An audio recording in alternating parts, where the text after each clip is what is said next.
The sleepwalkers of Camp Moonsong. All I wanted when I was a kid was to go to summer camp.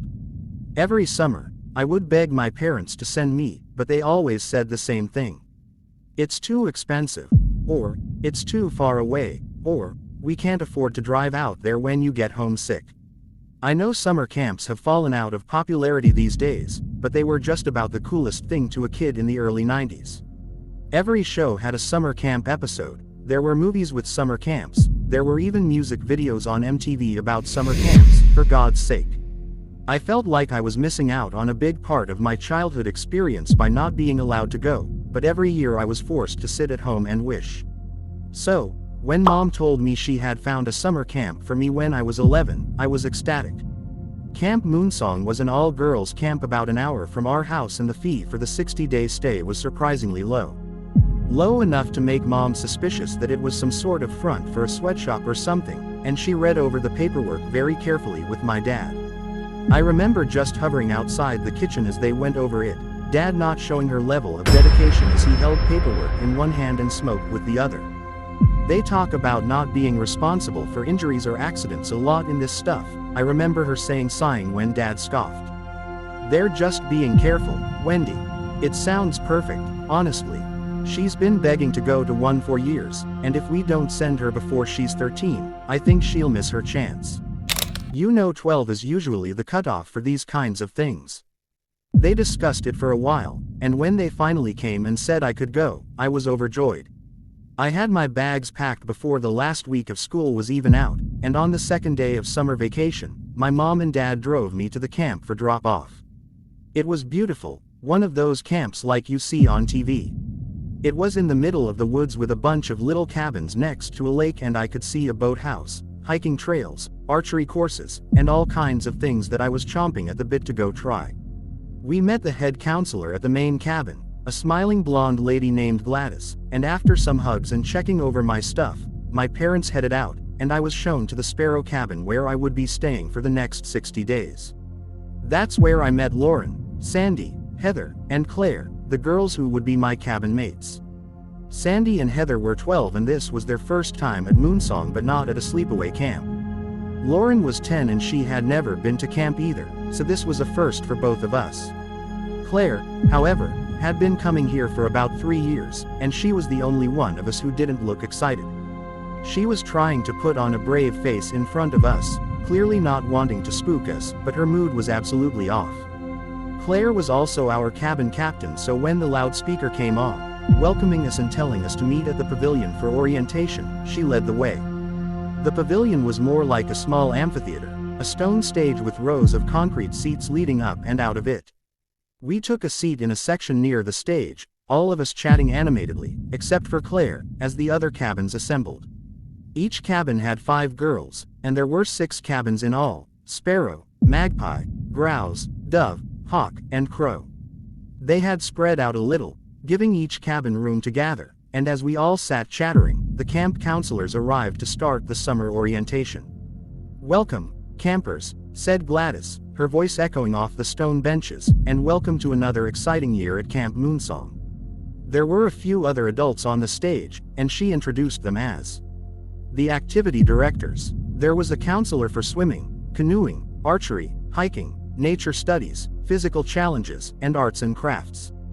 Gladys told us how our daily schedules would be posted on the bulletin boards outside our cabins at first light, and that each day would end with a marshmallow roast around the fire pit. "And don't forget, the fire pit is where we choose that night's sleepwalker," she said, something that brought nothing but polite claps from some of the campers. I saw more than a few of them that looked like Claire when she said it, and I realized there might be something a little strange at work here. Our first activity was archery, so Claire took us back to the cabin so we could get ready. "So, what's with the sleepwalker thing?" I asked, Heather chiming in as well as Claire went to get a shirt that was a little more comfy. "It's nothing," she said, stripping out of her polo and slipping on a t-shirt. "It's just something that Camp Moonsong does. It doesn't mean anything, it's just tradition."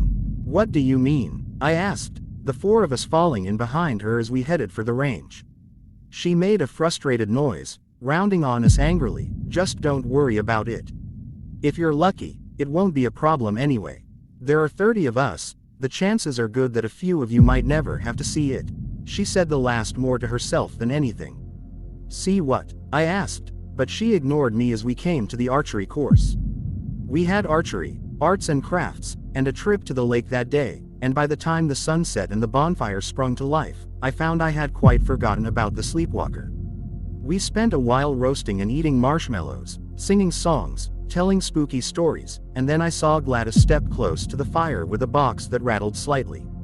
Some of the girls looked at it ominously, Claire among them, but Gladys was all smiles.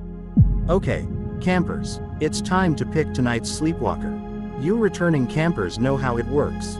If you reach into the box and draw the black ball, you are tonight's sleepwalker. I snorted, not quite sure why this had some of them so worried. What, were they going to come and scare us in our cabin if one of us drew the black ball? Would we have to scare people?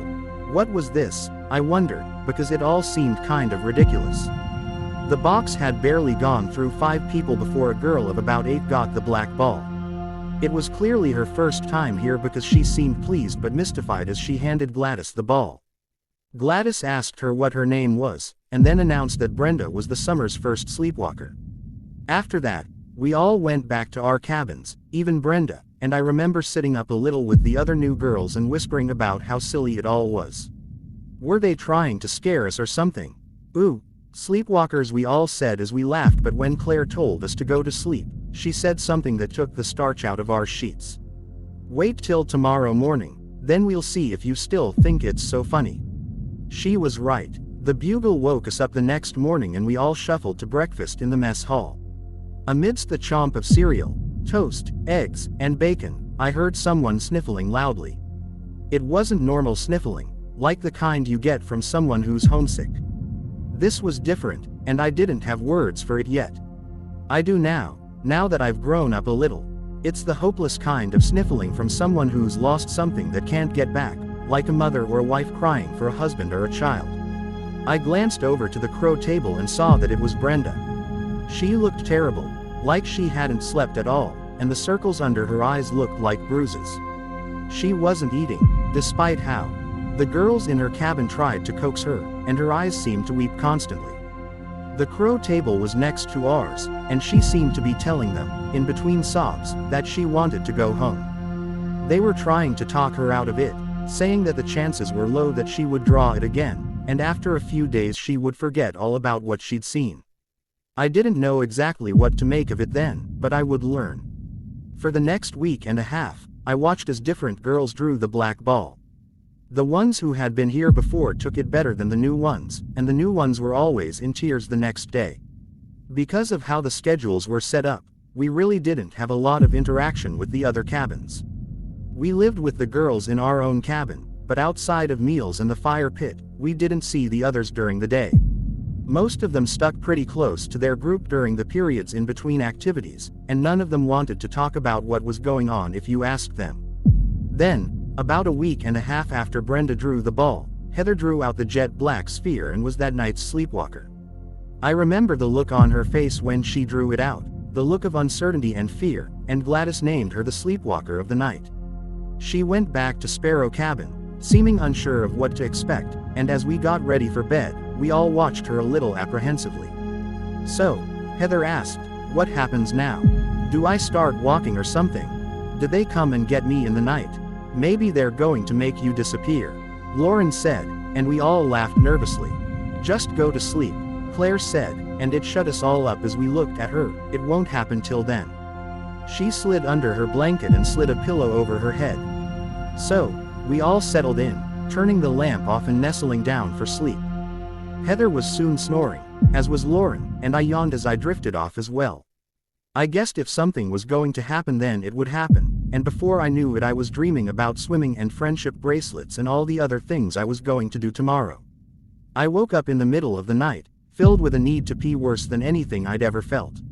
I was coming back from the latrine, almost back in bed, when I glanced at Heather and saw something that stopped me in my tracks. Heather's mouth was open in a silent "oh" of a scream. Her hands were bunched up in the covers, and she was writhing slowly on the sheets of her small bed. Her eyes were closed, shut tight like they might be locked that way, and she sucked in breath like she might be screaming in whatever dream she was having. I woke the others, showing them what was happening, and when Sandy reached over to shake her, Claire grabbed her by the wrist. "It won't do any good, and it could make it worse. You just have to let her get over it on her own." "But we can't just leave her like this. She's in pain," Sandy said. "She could be in more pain if you try to wake her up. She'll come out of this at dawn, so just let her be." We went back to bed, none of us but Claire sleeping, and when the sun came up, Heather came awake shaking like someone who's been badly startled. She looked around like something might be after her, like this might all be a dream too, and when we came to comfort her she began to sob. Her eyes had the same dark circles that I'd seen on the other girls, and she walked to chow when the bugle sounded like a zombie. She didn't eat breakfast, and when I asked her what she'd dreamed about, Claire shot me a nasty look. "We don't talk about it. The worst thing you can do is make them relive it. But if we know what happens when you're the sleepwalker. If you're lucky," Claire said, talking over me as my voice rose, "you'll never find out what it is." "No," Heather said. "No, I want to talk about it." Claire got a pained look. "You don't have to," she whispered. "I know what it's like. It's not something you should have to relive." "Wait," I said, putting something together that I should have a while ago. "You knew this was going to happen and you didn't warn us. Why didn't you say something?" "Because it wouldn't have done any good," Claire said. "Knowing it's coming doesn't make it any easier. It's terrible, no matter if it's the first time or the fifth.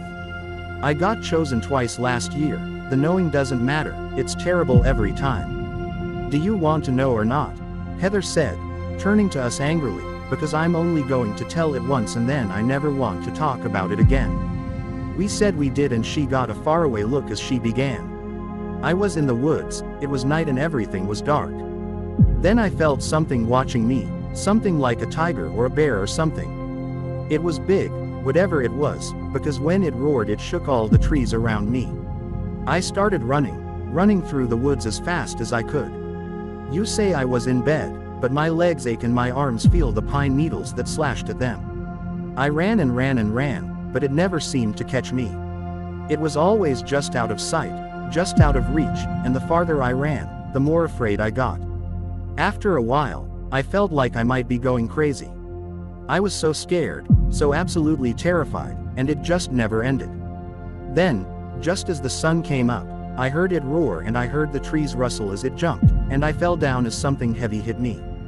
Then I woke up and you guys were standing there looking at me." She started crying then, and Claire gave her a hug as she assured her it was over and she was safe now. Needless to say, Heather decided to stay in when we saw it was our turn to hike today. She had spent a whole night in the woods and saw no reason to spend another hour looking at nature. That's how it went that summer. Every night we drew balls from the box, and every night it was some girl's turn to spend it in a state of terror. Sandy got her turn, Laura too, and even Claire had to suffer it one night, but never me. Some of the girls went twice, but I seemed to be immune to the black ball.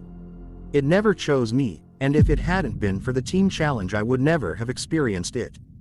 Team challenge was Gladys's idea, and she was clearly pretty proud of it. It was the last week of camp, and I had almost thought I would get away without having to be the sleepwalker. We were gathering for the morning meeting after breakfast, and all of us assembled in the amphitheater. Gladys stood up there, smiling like she had a big surprise for us, and I suppose she was right.